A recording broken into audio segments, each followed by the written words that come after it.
तो मैं आपसे पूछता हूं कि आपका भविष्य क्या है। मुझे यकीन है कि आपके पास आने वाले वर्ष के लिए कुछ अच्छी योजनाएं हैं। हम सब इन योजनाओं को बनाते हैं, लेकिन शायद क्षितिज पर कुछ काले बादल भी हैं।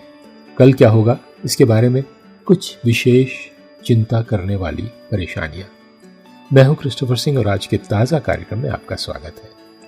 यदि आपने कभी मत्ती, मरकुस, लूका और यूहन्ना के सुसमाचारों में यीशु के जीवन और सेवा के बारे में पढ़ा है, तो निसंदेह आप भी मेरी तरह उनके आश्चर्यजनक चमत्कारों, उनके शक्तिशाली उपदेश, उनकी मृत्यु और पुनरुत्थान से चकित हो गए होंगे। लेकिन क्या आपने कभी इन चीजों के बारे में उसके दृष्टिकोण को सोचा है? उसके पास समस्याएं थीं, बहुत सारी समस्याएं।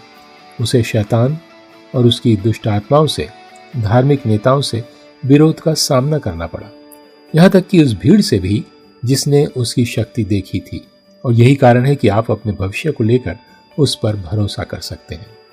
बाइबल में लिखा है, इब्रानियों उसका 4 अध्याय 14 से 16 वचन में, सो जब हमारा ऐसा बड़ा महायाजक है जो स्वर्गों से होकर गया है, अर्थात परमेश्वर का पुत्र यीशु, तो आओ हम अपने अंगीकार को दृढ़ता से थामे रहें, क्योंकि हमारा ऐसा महायाजक नहीं जो हमारी निर्बलता में हमारे साथ दुखी ना हो, वरन वो सब बातों में हमारी नाई परखा तो गया तो अभी निष्पाप निकला।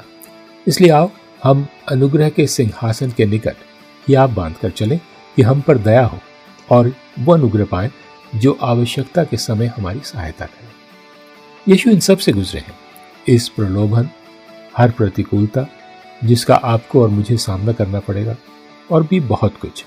तो वो इसे पूरी तरह से जानता है, और इसके कारण इसलिए आप और मैं उसकी दया प्राप्त करने के लिए, उसकी कृपा की खोज के लिए साहसपूर्वक उसके सिंहासन के सामने आ सकते हैं।